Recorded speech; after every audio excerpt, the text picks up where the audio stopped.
Hello, good morning, my dear students. How are you? I hope that you will be fine. And today we will study the subject economics of class 12th. And the today's topic is comparative development experiences of India and its neighbors. इस lesson में हम India के neighbours विशेषकर पाकिस्तान और China के development से India के development की तुलना करेंगे और in this chapter we will know that in which areas we are lagging behind from China and Pakistan and in which areas we are going ahead to China and Pakistan. So before starting this topic we should know that it is the time of globalization and transformation. तो globalisation के इस दौर में हर कोई country ये चाहता है कि वो किसी न किसी इंटरनेशनल ग्रुप का मेंबर बन जाए और अपनी इकोनॉमी को मजबूत बना सके. Due to economic transformation and globalisation nations have been primarily trying to adopt various means which will strengthen their own domestic economies. To this effect, they are forming regional and global economic grouping. तो कई type के global economic groups होते हैं और उसमें वो उसका member बनना चाहेगा ताकि अपने देश की इकोनॉमी डेवलप हो सके. There are various kind of such groups. For example SAARC,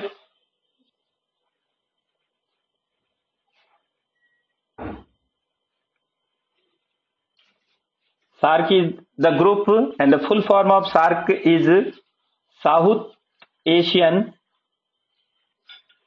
Association of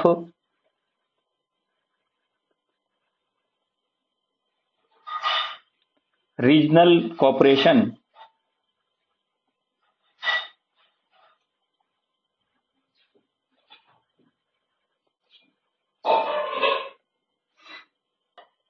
European Union,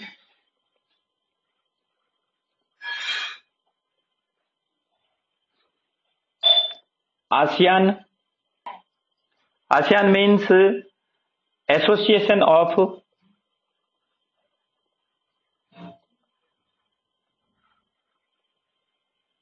Southeast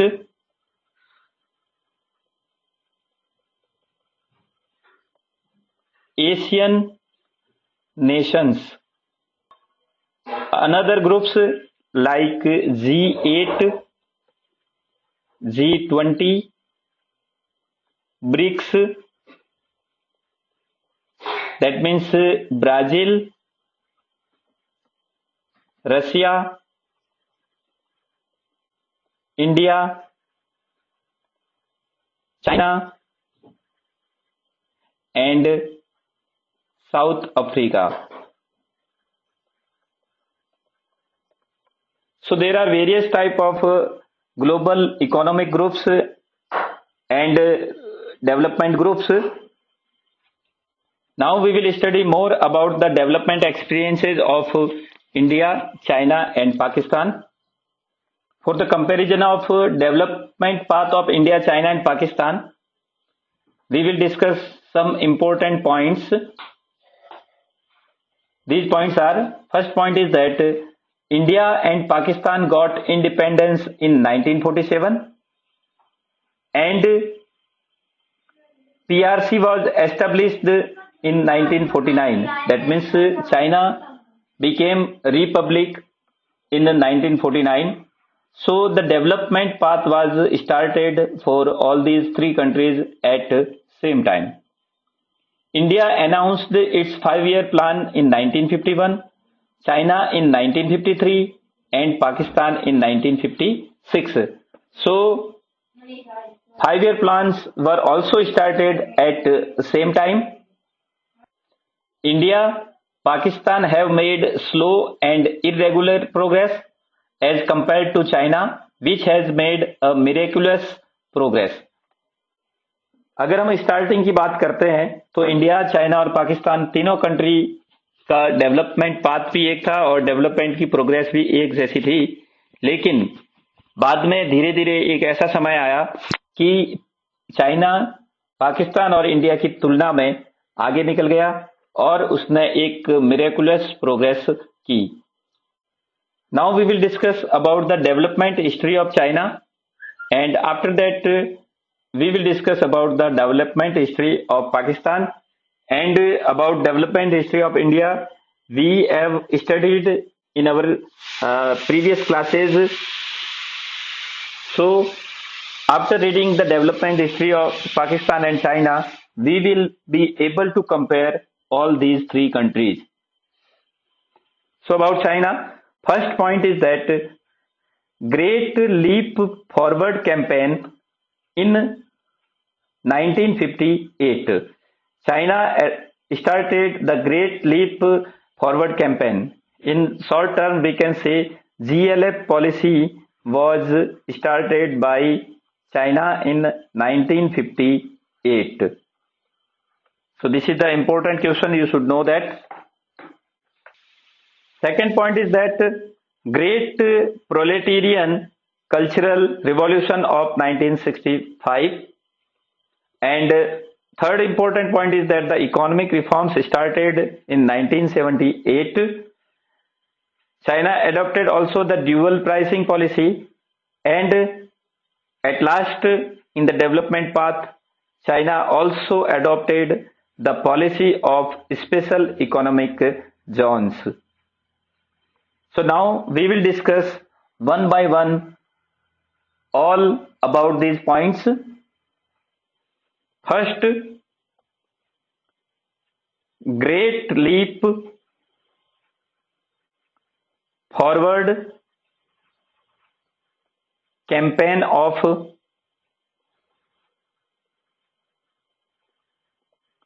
1958.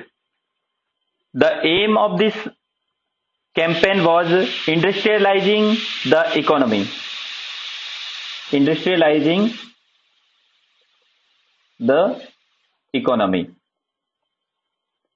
Main target इसका यह था कि इकोनॉमी का इंडस्ट्रियलाइजेशन करना और इंडस्ट्री को डेवलप करना ऑन मैसिव स्केल, बहुत ही बड़ी मात्रा में इंडस्ट्री को डेवलप करने के लिए ये प्लान अपनाया गया। And this plan was adopted by communist party. This plan was adopted by Communist Party of China from 1958 to 1962. 1958 to 19, and this policy was led by Mao Zedong. Mao Zedong was the chairman of this policy. So the main target of this policy was the industrialization, and in this policy the industry was set up even at backyard. Backyard, घर का जो आंगन होता है, घर के पीछे जो जमीन अगर है तो उसमें भी इंडस्ट्री लगाने के लिए लोगों को प्रेरित किया गया और इस पॉलिसी के माध्यम से मैसिव स्केल पे इंडस्ट्रियलाइजेशन हुआ, जिसकी वजह से क्या हुआ कि चाइना जो है वो एक एग्रेरियन इकोनॉमी से सोशलिस्ट इकोनॉमी बन गई। इस पॉलिसी को फॉलो करने के बाद में चाइना एग्रेरियन इकोनॉमी से सोशलिस्ट इकोनॉमी बन गई। तो इस टाइप से ये बहुत बड़ी पॉलिसी थी। After that, under commune system,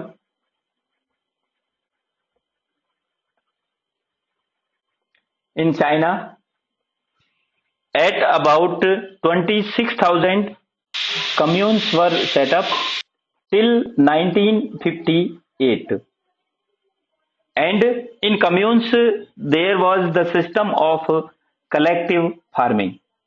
तो इस टाइप से ये डेवलपमेंट का पाथ स्टार्ट किया गया चाइना में और जीएलएफ पॉलिसी के साथ साथ कम्यून सिस्टम को भी फॉलो किया गया। अब जीएलएफ पॉलिसी के लिए एक प्रॉब्लम भी क्रिएट हुई, That problem was about a drought, and due to drought, at about 30 million people were killed. Now we will discuss about the policy of Great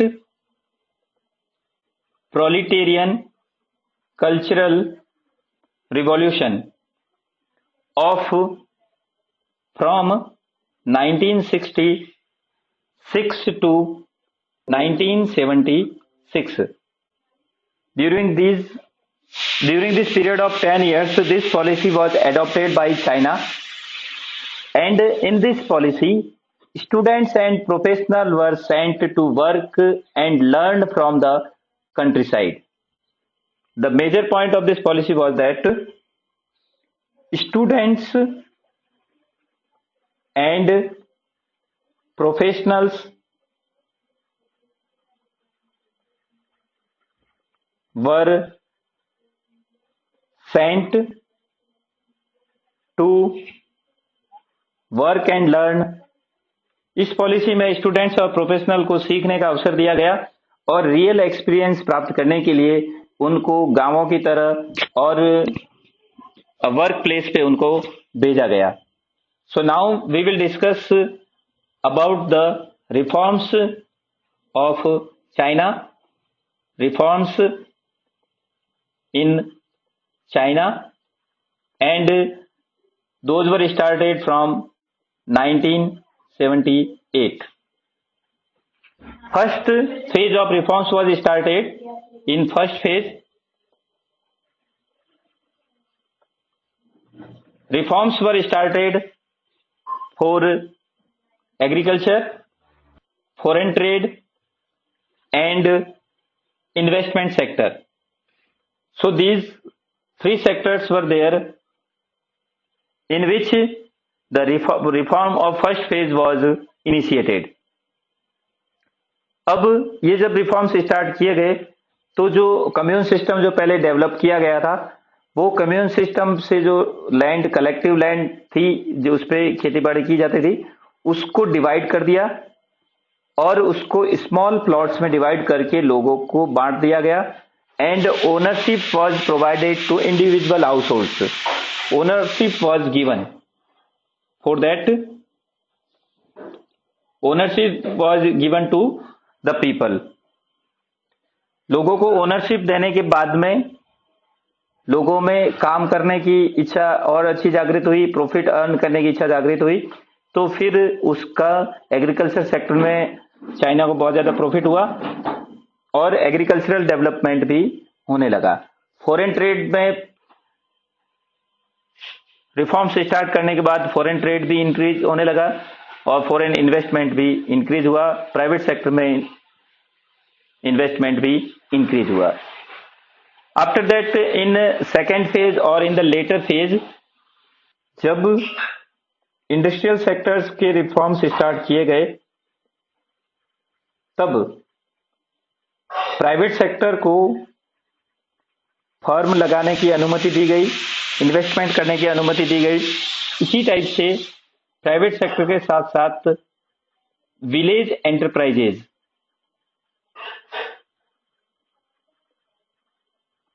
उनको भी इंडस्ट्रियल सेक्टर में permission दी गई. Government owned enterprises, these were known in China that is SOEs. SOEs means state owned enterprises.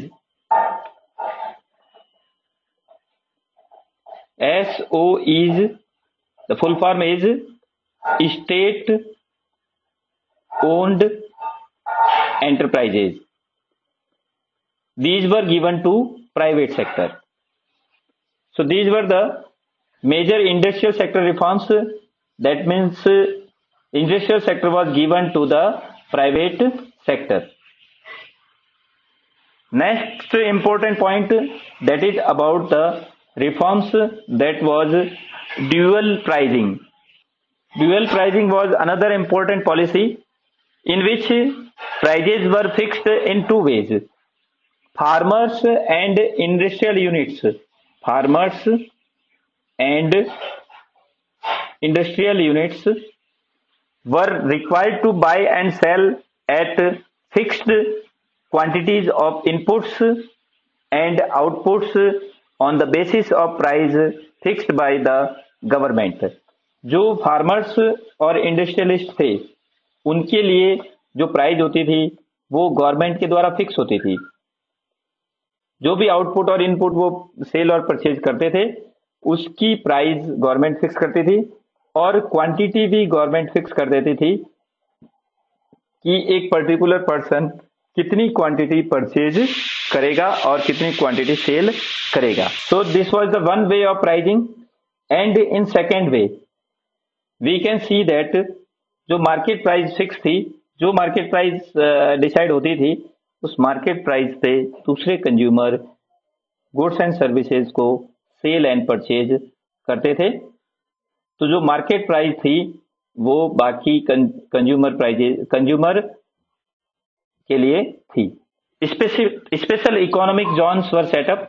Special economic zones were set up like India and Pakistan. India और पाकिस्तान में भी special economic zone setup किए गए थे। और special economic zone में अगर कोई फॉरेनर इन्वेस्ट करता है और कोई प्राइवेट सेक्टर का पर्सन उसमें इन्वेस्ट करता है तो उसको स्पेशल बेनिफिट्स दी जाते हैं। और उस स्पेशल इकोनॉमिक जोन में ट्रांसपोर्टेशन, इलेक्ट्रिसिटी फैसिलिटी आदि अच्छी तरह मैनेज की जाती है ताकि ज्यादा से ज्यादा लोग वहां पर इन्वेस्ट करने के लिए अट्रैक्ट हो सके। In development history of Pakistan we will discuss about the following points. First, mixed economic system. Pakistan adopted the mixed economic system like India. Protectionism of tariffs and quotas. Green revolution in 1960s. Denationalization and privatization of industries in the late 1970s. And economic reforms were started from 1988. So these are the basic points regarding the development path of Pakistan. And now we will discuss one by one. जैसा कि हमने देखा India और पाकिस्तान की development strategy लगभग same है। जैसे कि इंडिया ने और पाकिस्तान ने लगभग प्लानिंग एक समय शुरू की। इंडिया ने नेशनलाइजेशन ऑफ बैंक किया, पाकिस्तान ने भी किया। इंडिया में ग्रीन रिवॉल्यूशन आई, पाकिस्तान में भी ग्रीन रिवॉल्यूशन आई। इंपोर्ट सब्स्टिट्यूशन पॉलिसी और टैरिफ और कोटा इंपोर्ट के ऊपर लागू करना, ये सारी चीजें लगभग पाकिस्तान और इंडिया की मिलती जुलती है। So we will start one by one that Pakistan adopted the policy of mixed economy and mixed economy is the combination of capitalist economy and socialist economy. India में भी इसी टाइप का प्रोसीजर फॉलो किया गया कि कुछ पोर्शन कैपिटलिस्ट की तरह कर दिया गया और कुछ पोर्शन सोशलिस्ट की तरह किया गया। कैपिटलिस्ट में रिसोर्सेज और फैक्टर्स ऑफ प्रोडक्शन की ओनरशिप प्राइवेट सेक्टर के पास होती है और सोशलिस्ट इकोनॉमी में रिसोर्सेज और फैक्टर्स ऑफ प्रोडक्शन की ओनरशिप गवर्नमेंट के पास होती है। तो पाकिस्तान में भी इस टाइप की पॉलिसी फॉलो की गई कि कुछ एरियाज गवर्नमेंट सेक्टर में रखे गए और कुछ एरियाज प्राइवेट सेक्टर में रखे गए। Second important point is that Pakistan started the policy of import substitution and the policy of tariff protection. Import substitution, tariff and Kota's, tariff and Kota's for import. Like India, जिस तरह से इंडिया में हमने import substitution policy follow की। Import substitution policy में क्या होता है कि जो गुड्स और सर्विसेज हम इंपोर्ट कर रहे होते हैं उस इंपोर्ट को कम करना और जो चीजें हम इंपोर्ट कर रहे हैं उनका प्रोडक्शन अपने ही कंट्री में करना, प्रोडक्शन इन द कंट्री। तो ये जो पॉलिसी होती है वो इंपोर्ट सब्स्टिट्यूशन पॉलिसी होती है। ये इंपोर्ट सब्स्टिट्यूशन पॉलिसी और इंपोर्ट के ऊपर टैरिफ और कोटा की पॉलिसी जो पाकिस्तान ने फॉलो की वो 1950 से लगाकर 1960s में इस पॉलिसी को फॉलो किया गया। अब दूसरी बात है, टैरिफ इंपोर्ट को कम करने के लिए उसके ऊपर टैक्स लगा करके इंपोर्ट को कम करना और इंपोर्ट का कोटा फिक्स कर देना कि इंपोर्ट किसी भी प्रोड्यूसर, किसी भी बिजनेसमैन के लिए, ट्रेडर के लिए उसका कोटा फिक्स कर देना कि आप इससे ज्यादा परचेजिंग फॉरेन कंट्री से नहीं कर सकते। तो इस टाइप से कोटा फिक्स होने के बाद में और टैरिफ लगाने के बाद में इंपोर्ट है वो रिड्यूस हो जाता है। For reducing import, this policy was adopted. After that, Pakistan adopted the policy of Green Revolution. In this policy, the production of food grains was increased and the problem of food grains was reduced in Pakistan. जिस type से India में green revolution आने के बाद में बहुत ज्यादा food grains का प्रोडक्शन हुआ, उसी टाइप से पाकिस्तान में भी बहुत ज्यादा फूड ग्रेन का प्रोडक्शन किया गया। And in this policy technology was adopted, new technology was adopted in agriculture sector. In agriculture new technology, जैसे कि हमने अपने इंडियन ग्रीन रिवॉल्यूशन के बारे में पढ़ा कि कल्टीवेटर, हार्वेस्टर, थ्रेसर, फिर केमिकल फर्टिलाइजर, पेस्टिसाइड, इंसेक्टिसाइड और HYV सीड्स का इस्तेमाल ग्रीन रिवॉल्यूशन में किया गया। Before reforms more focus was given in on public sector like India. जैसे इंडिया में भी रिफॉर्म से पहले ज्यादातर फोकस पब्लिक सेक्टर के ऊपर दिया गया। तो इंफ्रास्ट्रक्चर डेवलपमेंट करने के लिए पब्लिक सेक्टर का बहुत बड़ा रोल था और इंफ्रास्ट्रक्चर से इंडस्ट्रीज डेवलप हुई और पाकिस्तान की जो एग्रेरियन इकोनॉमी थी उसमें एक चेंज आया। एग्रेरियन इकोनॉमी वो होती है जो बेसिकली एग्रीकल्चर के ऊपर डिपेंड होती है, लेकिन उसमें चेंज आया और इंडस्ट्रियलाइजेशन की और पाकिस्तान धीरे धीरे अग्रसर होने लगा because infrastructure was developed by the public sector of Pakistan. After that nationalisation of capital goods industries in 1970s, nationalisation of capital goods industries. जो कैपिटल गुड्स होती है, जो बेसिकली मशीनरी होती है, तो उसके प्रोडक्शन का नेशनलाइजेशन किया गया 1970s में। And finally the policy orientation was there in 1988। India में 1991 में न्यू इकोनॉमिक पॉलिसी लागू की गई और पाकिस्तान में उससे भी पहले 1988 में न्यू इकोनॉमिक पॉलिसी लागू की गई। न्यू इकोनॉमिक पॉलिसी के बारे में आप जानते ही हो कि न्यू इकोनॉमिक पॉलिसी में पब्लिक सेक्टर की तुलना में प्राइवेट सेक्टर को ज्यादा इंपॉर्टेंस दी जाती है, more importance to private sectors in new economic policy. So this was started in 1988. After that, adopting this policy, there was the large investment, foreign investment in Pakistan. So development path was due to the foreign investment, Pakistan was developing fast, and one important thing was that Pakistan got the financial support from Western countries. तो remittances की form में उसको बहुत ज्यादा support मिला। Remittances वो होते हैं कि अगर हमारे कोई रिलेटिव फॉरेन कंट्री में रहते हैं तो हमें कुछ मनी वहां से भेजते हैं हमारे हेल्प के लिए, तो रेमिटेंसेज होते हैं। तो रेमिटेंसेज का जितना सपोर्ट पाकिस्तान को मिलता है उतना इंडिया को नहीं मिलता है। तो इस टाइप से हमने देखा कि पाकिस्तान की जो डेवलपमेंट स्ट्रेटजी थी और जो चाइना की डेवलपमेंट स्ट्रेटजी थी वो उसको हमने पढ़ा।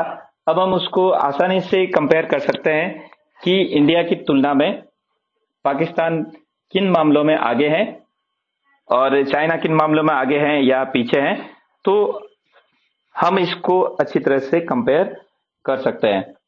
आई hope that you liked this video. Thank you for watching this video. Thank you so much once again.